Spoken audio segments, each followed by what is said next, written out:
cage. When the door opens, generally that wild animal does not seek out the door. Or knows that it's there, but certainly is not going to go out it. Why? You just don't know what's out there. So anyway, being in a cage, and when the door is open, and this speaks to abusive relationships too. Like, why didn't you just leave? The door was unlocked. Yeah, no. I mean, that's just ignorant. That's very ignorant. I can speak on that at a different time. Comfort does not always mean peace, freedom from pain.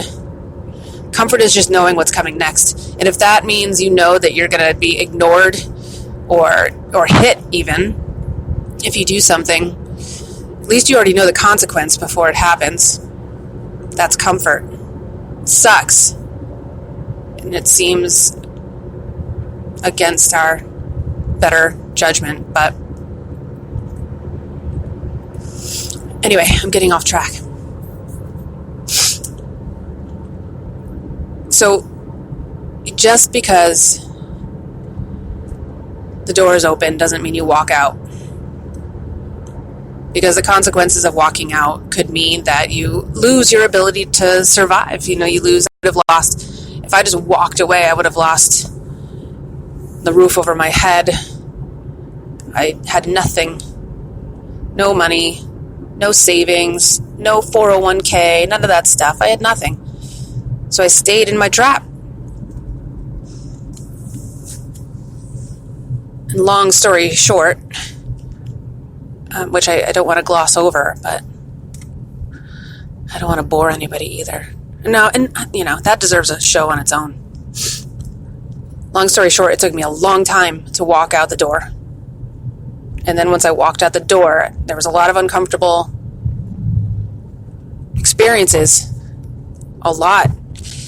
But I walked through them. I got through them. And that is what makes me a badass. So I'm coming through Hardwick, and I'm going to press pause because I don't want any cops to pull me over because I'm not that much of a badass. So hang on. Okay. Actually, getting pulled over by a cop because I'm talking into my phone would be less badass and more dumbass. So that's why I pressed pause just then. Another characteristic of someone who is badass is one that admits their weaknesses and exposes them to others. So I would have been a dumbass if I got pulled over because I'm talking into my phone. Okay, I can be a dumbass. And when you admit your weaknesses and vulnerabilities, it's not exposing you for being, less than perfect and, not all you're cracked up to be or whatever. It's not like I don't even know how to describe it because I don't operate in that way. I can bring up an example of someone who does not want to show weakness. Let's say this person is obsessed with heavy metal music and cannot be seen in public without wearing a heavy metal t-shirt, sometimes borderline offensive. And that front, as they call it, is, first of all, if you see through it. Sometimes people can't see through bullies. They're so intimidated by bullies, they just assume that the bully has power. I don't believe that. And what I saw in this person was a huge weak spot. Being thought of as anything else but dangerous and, gritty and angry. That facade that kept people at a distance was just a mirror image of how he felt about himself. Didn't feel good enough or whatever, or powerful, out of control. And so being in control of how the world saw him was very much his defense against how he felt. Anyway, I'm not like that at all. Almost to an annoying level. Like TMI. Yeah, I admit weaknesses and vulnerabilities. That way people can be weak and vulnerable and authentic around me, because that's all I wish for. Because if it's anything else but that, what is the point? I guess. What is the point of human relation? And I get, this is why,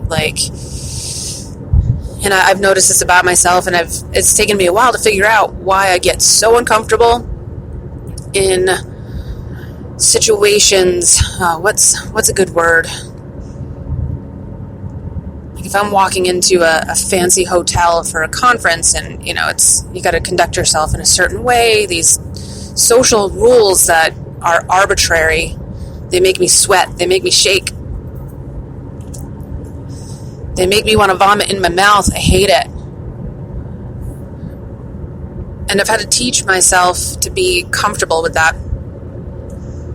And that it's okay. Sometimes you have to be professional. And at any chance I get, I try to break that. I try to break that rule in order for myself to feel comfortable. But I respect it to a point. Anyway, so I don't even know what the hell I was talking about. I'm driving, obviously, and I'm sorry about the road noise, but I'm headed to Johnson. I think I already told you, but we're presenting Black Violin today. It's going to be an awesome show, and I need to get my head together. I got to get up on stage and thank everybody, and it's the first time ever we're doing the KCP series out there.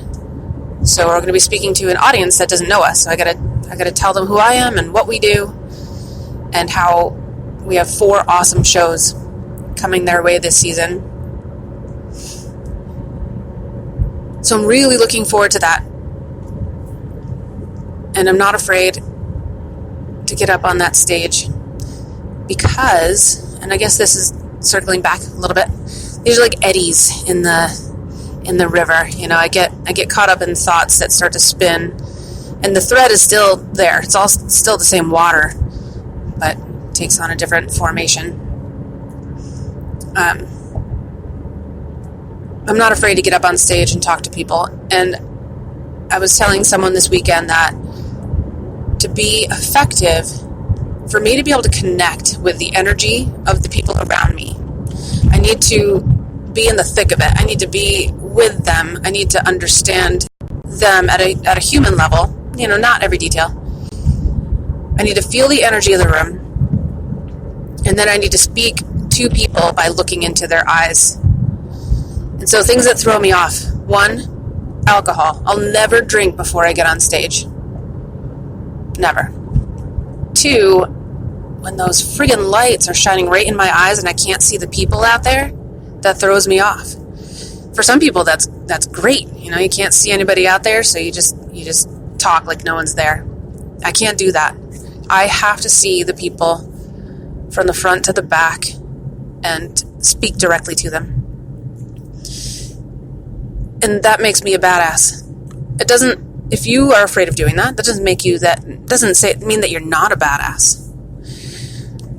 And maybe my logic doesn't line up, and maybe I just said that you're not a badass. But you are. You're a badass. If I can be a badass, so can you. I guess it's the things that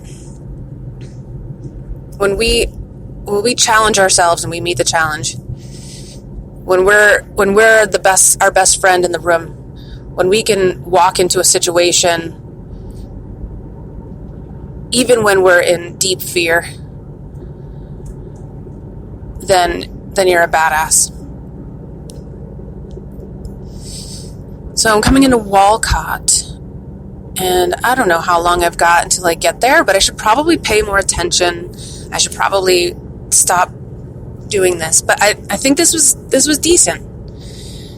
It was decent. I got out some of what I wanted to say. There's so much I want to say, and I don't get to do my podcasts as often as I used to. And I get to a point where I've got so many thoughts in my head that I can't even start. So this was a start. And thank you for listening, if you still are. And I apologize for the road noise, but this is my life as a social experiment. So all this shit is on the table. All right, I'm going to say goodbye. Talk later.